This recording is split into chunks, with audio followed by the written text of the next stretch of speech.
that luscious onion breath and kiss a pig with it.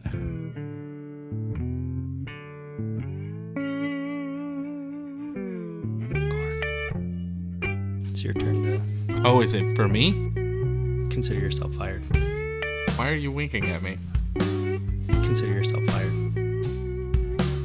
Hello and welcome to the JT and Drew Show. I'm JT. And I'm Drew. And we're two nobodies talking about nothing. Consider yourself fired. Hey, bud. I'm going to say it again, but welcome back to the show. Yeah, thanks for having me. Well, I don't have a choice. Your name is on the show. It is the show name. It is the show name. But I'm happy that you're here because we got a couple of topics to talk about. Ooh, exciting. One, yeah. Most recent that's come out about the Titanic Sub folks. Oh, yeah. Yeah, so I have no material on this, and we're just going to kind of go off the cusp Okay. of See what what we got.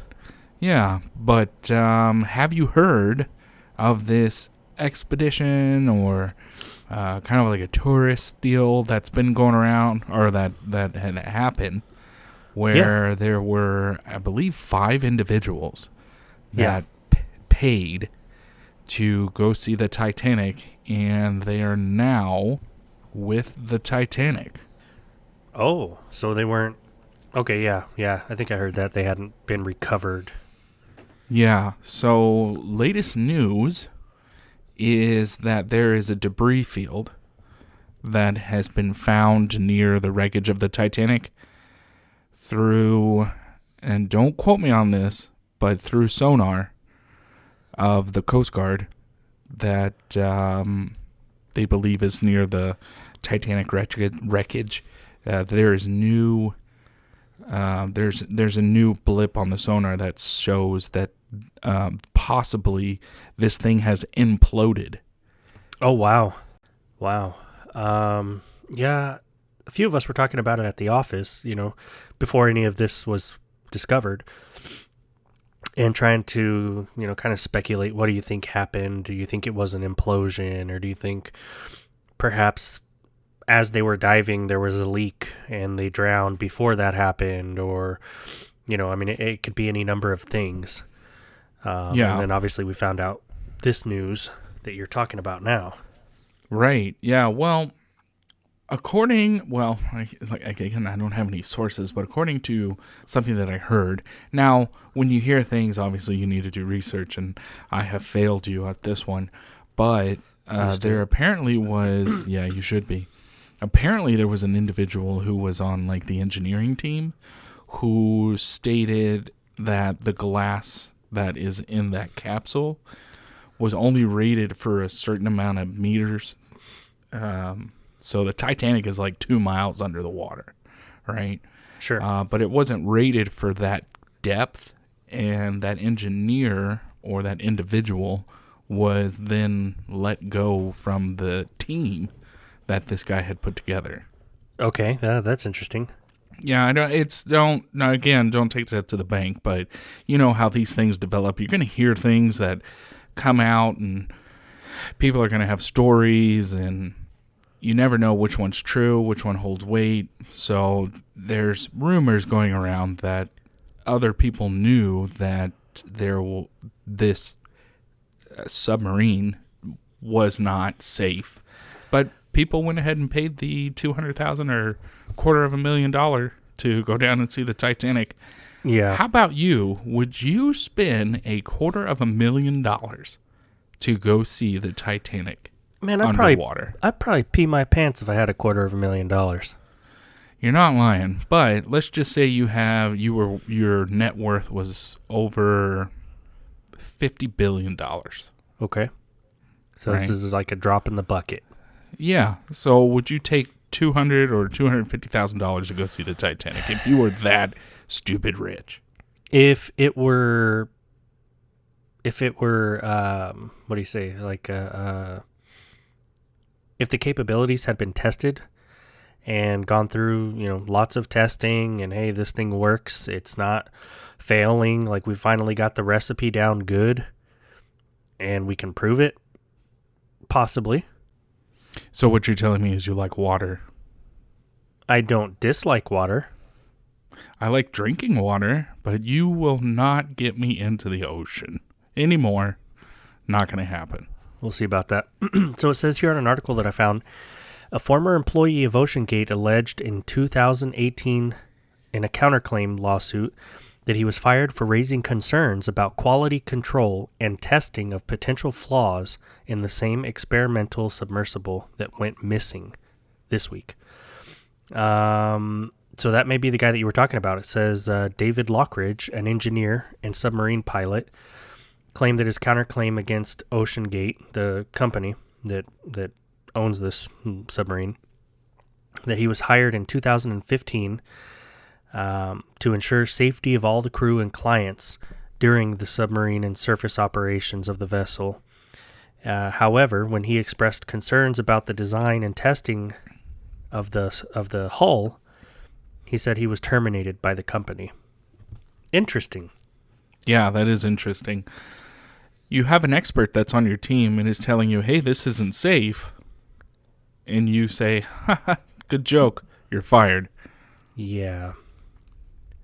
That's not right. That's when you go back to the drawing board. Okay, well, how do we make this safer? Yeah.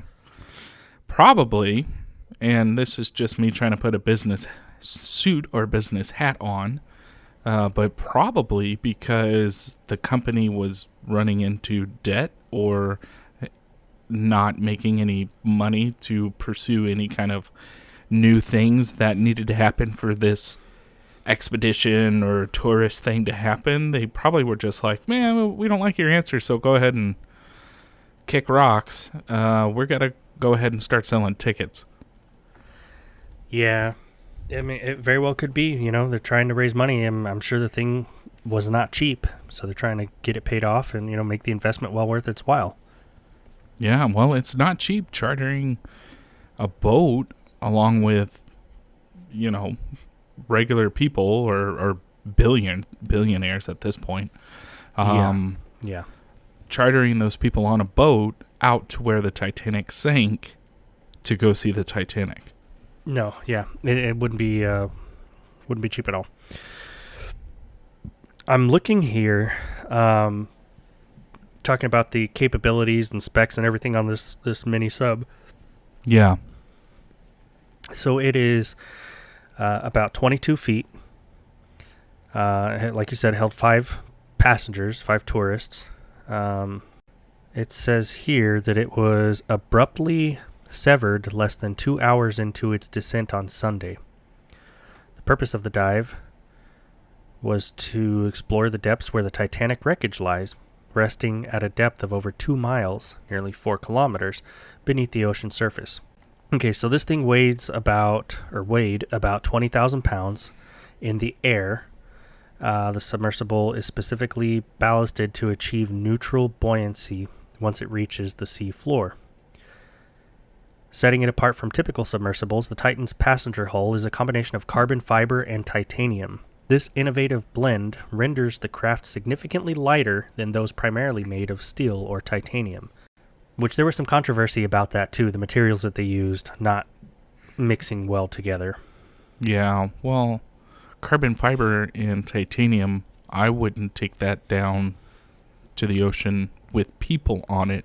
I would have to run a lot of tests. Now, granted, right. Again, this guy probably didn't have the money to do all those testings, but you don't put lives at risk. Well, and I saw some videos where they did some minor testing, and before they got very far into it, they basically called knock it off and popped back up. Here was a safety concern, something popped off the vessel, or this went wrong. There were also claims from the CEO that I think within the past couple of years, they've taken several groups out, and there were issues with them getting to the site of the Titanic. Didn't they get lost one time? Yeah, they got lost. So when they came back up, the CEO basically promised them, okay, well, we'll try it again another time. But we're going to keep your money. So there's not a lot of success in this, it doesn't sound like. Yeah. It says here in this article from Economic Times, India Times, it says, to ensure security, the submersible is sealed externally with bolts, preventing occupants from exiting unassisted even if it resurfaces. So after these 5 people get inside of it, they bolt it shut from the outside. That, as a passenger, would get my red flags going, like, crap. Yeah. There's no way out unless somebody on the outside opens this, and we're going to be so deep that there's not going to be anybody on the outside that can open this, if need be. Yeah. The vessel is equipped with basic amenities, food, water, a rudimentary toilet. All right, so capabilities. According to some documents submitted by the company, OceanGate, to a U.S. District Court in Virginia overseeing these matters, the Titan has the capability to dive to a depth of 4 kilometers, so 2.4 miles, with a sufficient safety margin. The company stated this information in its April filing, so before this even happened. In the event of an emergency, the Titan is equipped with safety mechanisms that facilitate its ascent to the surface. The built-in systems include the ability to release sandbags, lead pipes, and an inflatable balloon. The design ensures that these features can be activated even if all occupants are incapacitated, prioritizing the safety of the submersible. So I wonder what went wrong mechanically that these things didn't go off. Because if the whole crew is incapacitated, these things, as a safety fail, should be going off, should be bringing this thing back up to the surface, and that obviously didn't happen. No, obviously it did not. It says here that OceanGate mentioned that the Titan had already completed over 50 test dives, including dives to the depth equivalent to that of the Titanic. The test dives took place in deep waters near the Bahamas and in pressure chambers. In 2022, they went on an expedition and encountered battery issues, requiring manual attachment to its lifting platform. Submersibles function similarly to hot air balloons, utilizing weights to descend, and then they go off principles of buoyancy to do their normal functionality stuff. This is just crazy. It's supposed to be a 10-hour expedition. So you pay your $250,000, the 5 of you get in there, and round trip, 10 hours. You go down, you see the Titanic out of a tiny little window, and you come back up. Wow. Now, this is kind of interesting, and we spoke about this earlier, you and I offline, but prior to this expedition happening, all the passengers were obligated to sign a waiver, and it mentioned the word death 3 times on the first page of this waiver. So it's a legal document, it's a contract between the customer and the business that outlines the potential risks associated with the expedition. So it's waiving all liability, right? Hey, you're doing this at your own risk. And it makes sense as a company, should they be liable necessarily if, hey, they're down there and they hit something and something goes wrong. Okay, maybe not. But at the same time, if they do this investigation or report or whatever, and they find that, hey, something mechanically went wrong on this thing, like, would the company be liable even though they signed this waiver?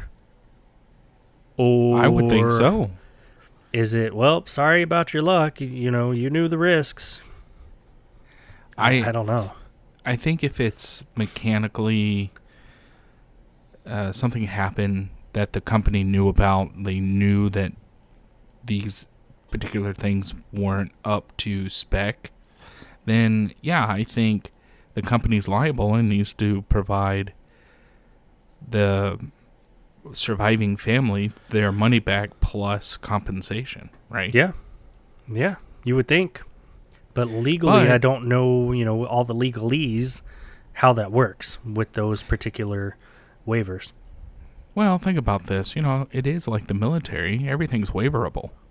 Yeah, I don't know. Maybe not. I don't know. So supposedly all the passengers got lots of training on the protocol for resurfacing, and each individual one taught, hey, in just about any necessary circumstance that happens, these are the things that you need to do to resurface. I can't imagine that, oh, hey, they're on this voyage and they're lost. Maybe they don't know they're lost, right? Because this is a tin can with a tiny window. And they're just like, well, we're just going to hang out here.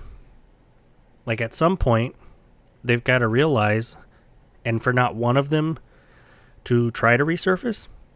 Yeah. So maybe they did these things and it just didn't work. Or it could have. Maybe the thing, something happened on their way down, unforeseen, and they all drowned. Or I don't know. Obviously, there's more to come on this in the coming days, weeks, months, what have you. I'm sure they're going to be picking it apart like crazy. Oh, yeah, I'm sure they will. So, especially with the high-profile people. Oh, yeah. But, that all of this being said, it is tragic that these individuals met an untimely death. Yeah. Oh, definitely. For them specifically, going on that voyage thinking, hey, in 10 hours I'm going to be back. This is going to be really cool. What a life experience. For their loved ones who are thinking the same exact thing, hey, I'll see them when they're done. We'll hear stories about what they saw and everything. Yeah, and then of for course. something untimely to happen like this is just tragic. Oh, yeah, definitely. And we can do our best to keep you updated. Again, a lot of the stuff that we have talked about are based off of news articles, speculations. We haven't gotten the facts yet. So, yep. Once those facts become available, we can come back to the topic and talk about it. Yes, sir. So, there's no good segue into this next one after just talking about that tragedy. But, what do you think about vaccinations? And we're not talking about the COVID vax, okay?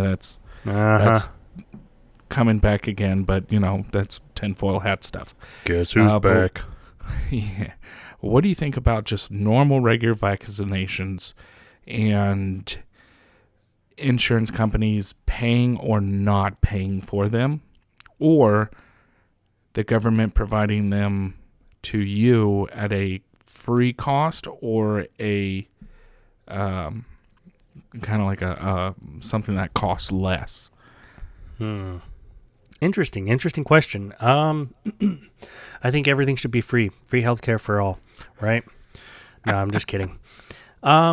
Vaccines are a tricky one because you have on one end of the spectrum anti-vaxxers, right, as they're so called. People who don't believe in any of that stuff, and that's fine. That's your choice. And then you have on the other end of the spectrum people that like, oh, you need a vaccine for everything, and I need to be protected from things that aren't even out yet, that could be out, that just live in fear, and they got to get every little thing. Then you have those that are in the middle. I think I fall more in the middle / closer to the anti-vaxxers. I'm not opposed to getting vaccines. I don't want to be forced to get vaccines. That's a big no-no in my book. Okay. Even though I did it for my job. I'm not proud of that. No, I don't think anybody is.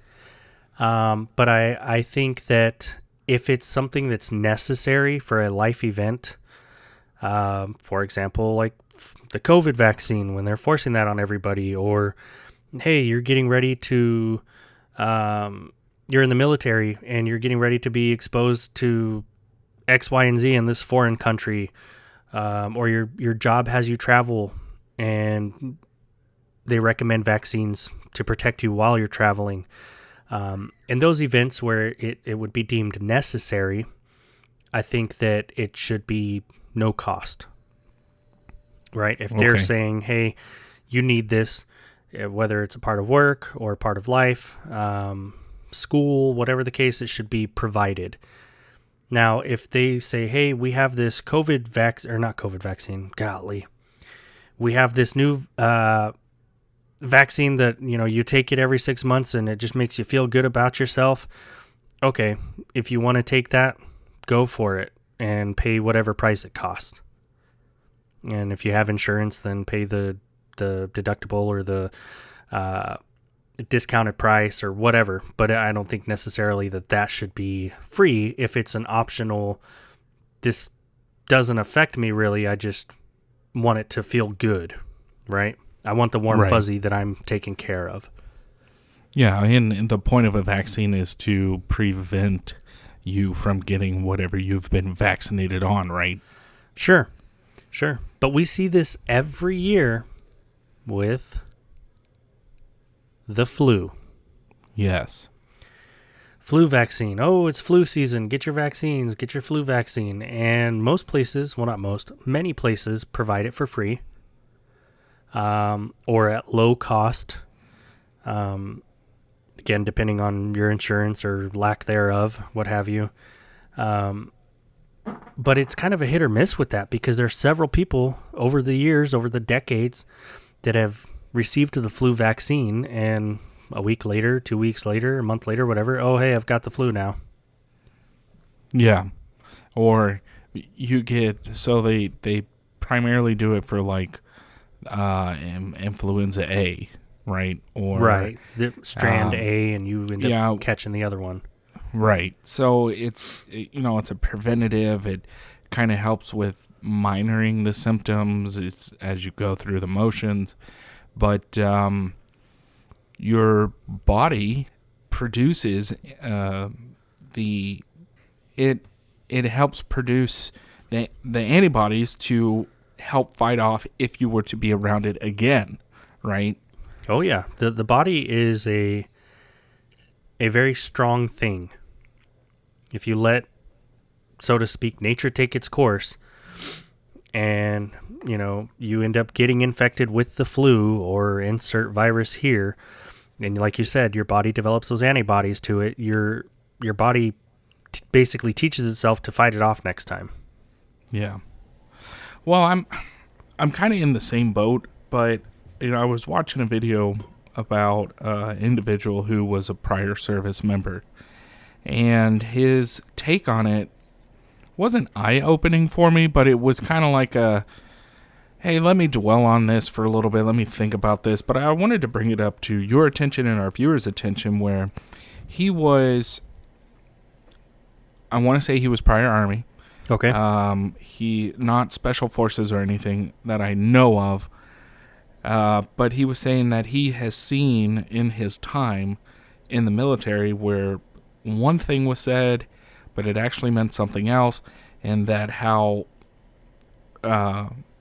like Afghanistan in particular, that he was talking about would have been a lot shorter war than what the politicians really wanted it to do if they'd have left it in the hands of the military, which then made him realize that these individuals who are in power are feeding you lies every single day. So now he does not trust them at all, including any type of vaccination.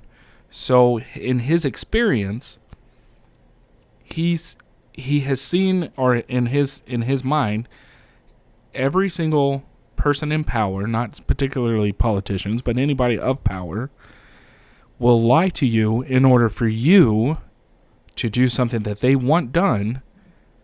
So now he doesn't do any of that. I can see where he's I can see where he's coming from, but at the same time, in my head, logic would say, hey, not everybody is like that.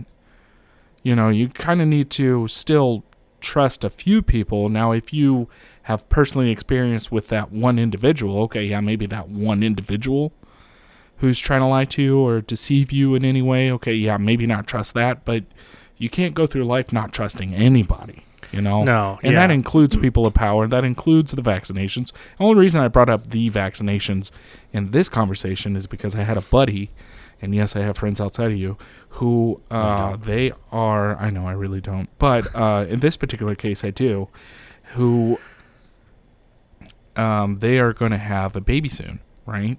Oh, And yeah. so he was told that he needed to get the whooping cough vaccine.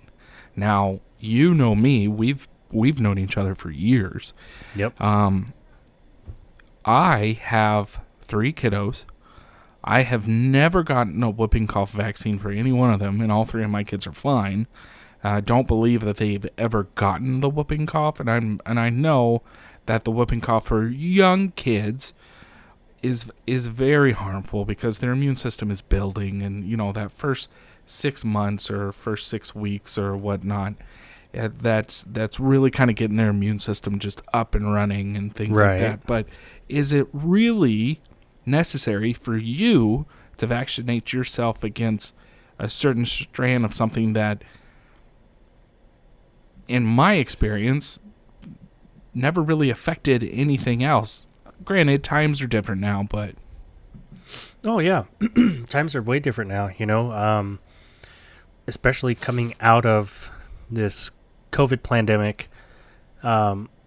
We see, a lot more precautions, a lot more medical staff wearing masks now when you wouldn't see that before, unless it was like, oh, yeah, you have something very, very, very contagious, and we're trying to protect almost to ourselves. the point where, hey, you don't need to be here. You need to be home. Right. You feel like I don't know, like a bad guy being there trying to get help, and they're treating you a certain kind of way, Yeah. But I think they're trying to be overly cautious now, and I don't think that's something that's going to go away anytime soon. Yeah, but what is that going to do to our immune system? I mean, if we keep continuously putting this stuff into our body, our immune system is never going to fight off what it needs to naturally. Sure. And we're exposed to that in the military, right? Basic Oh, yeah. training, you go through your line and you get, I don't even remember how many different vaccines. And then A lot. pre-deployment, hey, you're getting more. Oh, you're going overseas to certain locations, you're getting even more. And then you've got to get follow-up ones, and some of them are several series shots. Yeah. It's just, it's hard because, again, like, we'll go back to the COVID vaccine. I'm not one like the guy that you were talking about previously who's, very paranoid about it. Right. Well, the government said this, so I'm just going to not do it because they want me to do it. No. And we did see some of that with politicians when they had the elections. Trump was trying to get this vaccine kicked off, and Kamala Harris mentioned, oh, well, if it's his thing, I'm not going to get it. Right. You kidding me? That's so childish. Oh, yeah. Now, I didn't want to be forced to get it. Strictly, my own beliefs, hey, this thing was pushed out very quickly. There's so many different versions of this. And it didn't take long for us to start to figure out that this wasn't about vaccinating people. This was about making money. Yeah. For the companies. Yep. Just like the submarine, hey, how about a little more research? How about a little more science? Because they love to trust the science when it's convenient. Yeah. Yeah. When it's convenient for them. Yeah. Yeah. But you're right. I mean, that vaccine was pushed out super fast, and we were fed that, oh, well, this vaccine's got 25 years of experience or 25 years of trial and things like that, where we know it wasn't because it was pushed out just before the elections. Well, look at how much crap happened. Like, I think that would be a medical miracle, right? Hey, we pushed this out real quickly in response to this pandemic. That's awesome. Congratulations. Way to go, us. Medical technology is just crazy. Yeah. However, with different versions of this vaccine, we saw people, suffering, whether it was the myocarditis or they had other heart issues or breathing problems, or people died in relation to the vaccine. There were a myriad of issues, and when you had people, or not people, but the companies that came out several months after, maybe even a year or two now, saying, oh, yeah, we're not going to be giving this one anymore because of the history of it. So you can't get this version anymore. It's actually not good for you. Yeah, but as they were pushing it out, it was, no, our stuff doesn't do that. No, yeah, it's completely safe. Look, the president's getting his. Yeah. Yeah, okay. And again, not to be a pessimist, but I remember going downrange, and it's not a vaccine, but, they gave us malaria pills. Not guaranteeing that you're going to get malaria, but it was a precaution. Cool. Yeah. Several people were having adverse actions to these pills. Some were getting nightmares, some were getting rashes, whatever the case. So the military, I don't know if it's the pharmacy, the doctors, whoever, but they made the call and they're like, oh, okay, we're going to update the version of malaria pill. We've got a new version now. We haven't had these same issues, so we're going to start issuing this one out. However, they didn't stop issuing the other one. It was, right. Well, we've still got a lot of this, so we're just going to keep issuing it, knowing that it causes these problems in some people until we run out, because we got to get rid of it. Yeah, we can't destroy this. Are you serious? Give it to the Marines. Right? Golly. Yeah. Well, bud, thanks for coming down this rabbit hole with me. I really appreciate it. Yeah, no problem. I like the little silly wabbit. Yeah. That'll do it. If you like the show, like and subscribe. Again, we are two nobodies talking about nothing. And that is exactly what this episode was all about. Thanks for sticking around. 5-star review, like and subscribe. We will see you later. Peace. Bye. As always, we'd like to say thank you for stopping by and listening to the podcast. Yeah, we realized that you could have been doing anything way more productive, but you chose to waste your time with us. We look forward to talking about absolutely nothing with you next time. If you have any questions or topics you'd like us to cover, please email us at jtandrewshow@gmail.com or visit our Facebook page at www.facebook.com/jtdrewshow.